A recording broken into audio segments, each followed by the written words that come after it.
Hey guys, Reggie and Kayla here. Thank you so much for tuning in. Today we're going to be discussing the brand new Voltron Nevera coming to Europa Park this Friday, April 26th. And man, oh man, this thing looks awesome. It's finally here. Finally here. So earlier this year, we made a top for 2024 most anticipated roller coasters coming out. And no spoilers, but this was somewhere on the list. Go check it out. The link for that is in the description below.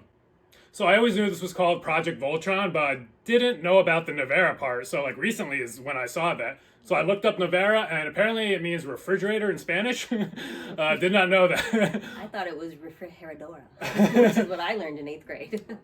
Could be multiple terms for it, but then I dug in a little bit deeper, and I realized it's actually a electric sports car designed in Croatia by Rimac. And this thing is like over $2 million and looks insane. So that's starting to make a little bit more sense with the theming of this coaster, for sure.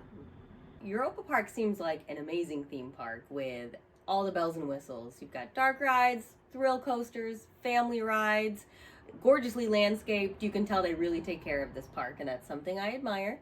What we thought was strange was just how closely this seems to resemble a very famous park, Disney World. It has a lot of crossovers that almost seem maybe barely legal, I guess you'd say. It's like a blatant copy and paste in some regards. Like, I mean, the Epcot ball, they literally stole the Epcot They ball. did, yeah. Spaceship That is, Earth. Pirates of Batavia rather than the Caribbean. Their friggin' mascot, what's his name? Euromouse. I mean, It does look like a park that we would like, maybe slightly more thrilling than Disney is, so it caters to our tastes for sure. I think I'd rather go there than Disney, if you ask me. yeah, it definitely seems more fun to me than Disney World because of all the thrill coasters. It's like Disney plus the thrill coasters, so hey, why not? I mean, if they can get away with it, they can get away with it, right? Their last addition to this park, as far as coasters are concerned, was in 2014, so 10 years ago. Arthur. It looks very magical and whimsical, very family friendly. The layout's interesting. I think it goes inside of a building and outside of a building. It trajects. Yeah, fantastic themed coaster for sure. Yeah. It looks very cool, but again, not thrilling. So they are due time to get something as exciting as Voltron. And this is pretty exciting. It's a ride by Mack Rides, obviously, being in Europa Park. Mack Rides, they own the park, so like 90% of the coasters here are Mack Rides. I think the factory's 5 miles away from the park too, isn't it? Yeah, very close, very next door convenient. neighbors. Yeah, this is their showcase park. This is where they put all their new prototypes and stuff. And this being a new prototype, the Striker coaster, where else could it possibly go? Perfect placement. So this is going to be Europa Park's 13th operating coaster, so they're getting quite a good number now. Pretty stacked. Yeah, they got a great lineup here. Top three is fantastic. Silver Star, Blue Fire, and Woden. That being said, none of those three are world-class coasters, it seems like. We can't speak personally for it because we've never been to the park. Not yet.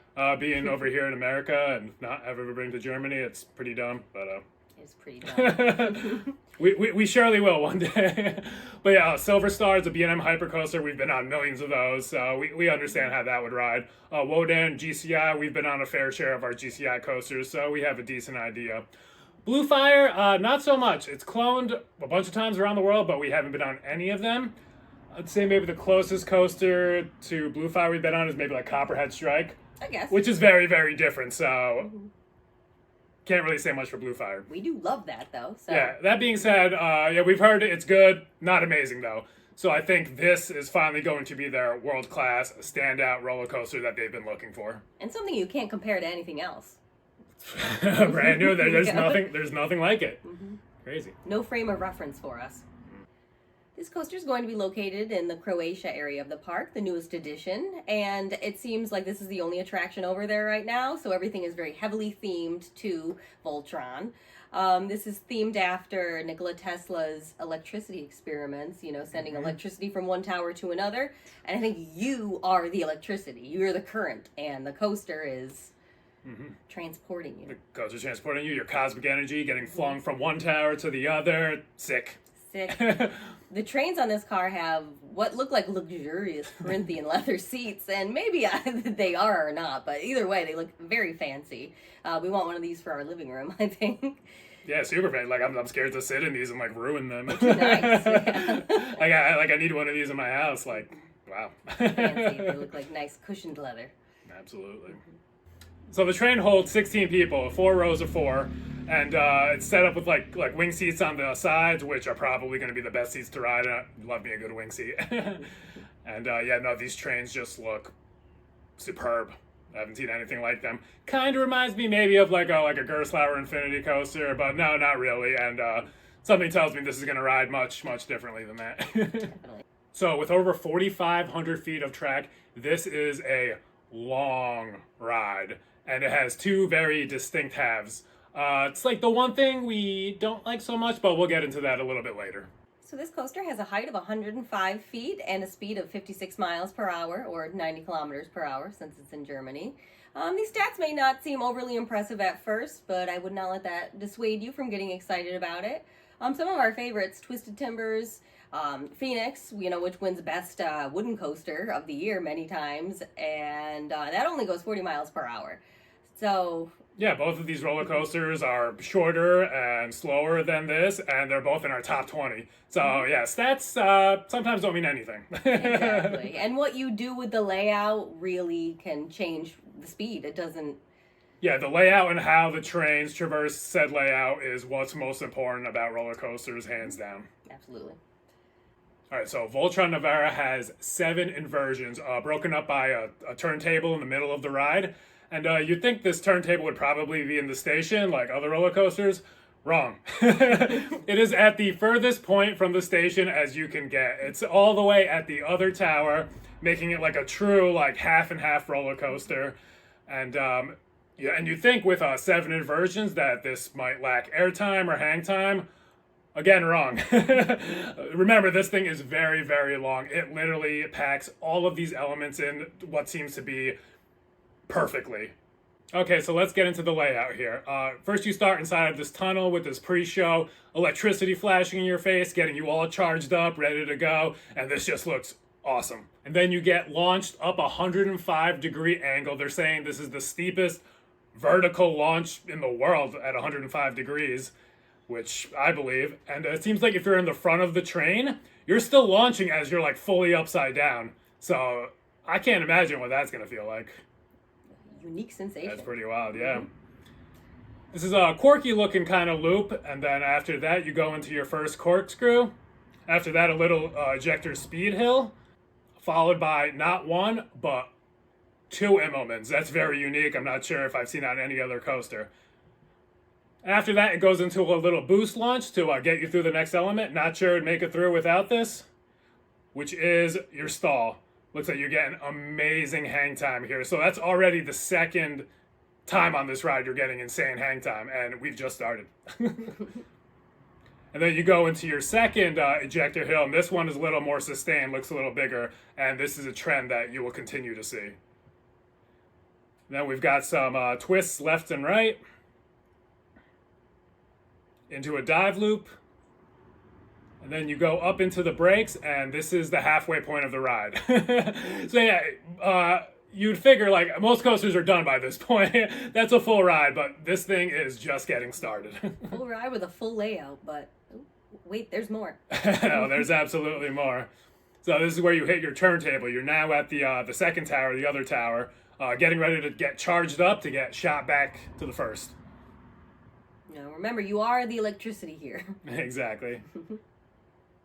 So after the turntable spins, you get launched backwards up this spike, and then back forwards through that same launch, into your top hat, which I believe might be the tallest point on this ride now. You go down into a dip, and now into your longest, biggest ejector hill. You might get some sustained ejector there, it looks like. And then you go up into this overbank turn to the left, which seems like you're going to get some good airtime there as well, maybe some floater. And then up into a double up into the mid-course brake run. This mid-course doesn't look like it's slowing you down that much, which is very nice. And then into another corkscrew, dip down to the right, back up to the left, into your final inversion, which is another corkscrew, and your final eject your airtime hill right into the brakes. So that thing looks like it's packed full of elements. You're talking so many airtime hills, so many instances of hang time, 7 inversions total. If you're counting the booster, 4 launches, like... This has more than everything. It has things I never knew we needed. There are more elements on this roller coaster than any other one in the world. Like I'm trying to think, I mean, overall combined, there are rides with more airtime out there, rides with more inversion, but combining all of them into one package. Like checking every box of every element you could have on a coaster. Yeah, they literally hit everything. Like it's unreal.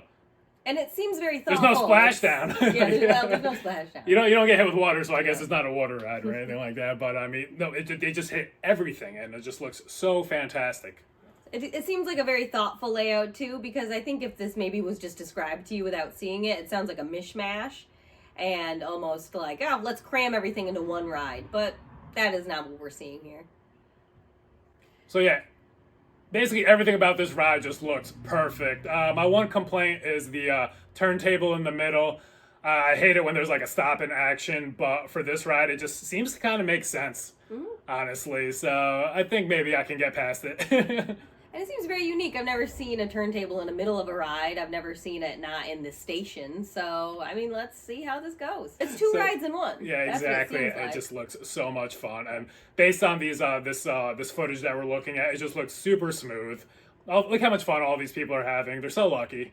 Like besides the turntable part, it seems like great pacing. The mid-course doesn't seem to slow you down too much at all. And overall, this just looks like an amazing world-class roller coaster, the one that Europa Park has been looking for. Exactly. I think this is really going to put them over the top. Not that they weren't on the map Exactly. already. They're already one of the best theme parks in the world, and this is just, yeah. One more reason to go. Yeah, not that we needed another one, but we've got it. If any of you guys are going to Germany anytime soon and like have an extra ticket or something, Let us know. Let us know. We'll come. Yeah. So yeah, if you agree with our points or disagree with our points, let us know. If you live in Germany and or planning a trip here very soon to ride this thing, let us know how it is, please. Like I'm so excited to maybe hopefully one day get out there to ride this thing. We gotta start saving now. Start saving now. We've got a bit to do in the States still first, but no, we'll eventually get there. We will. All right, so if you've enjoyed this analysis video, please remember to like, comment, subscribe. Thank you guys so much for watching. We'll see you on the next one. Bye. Bye.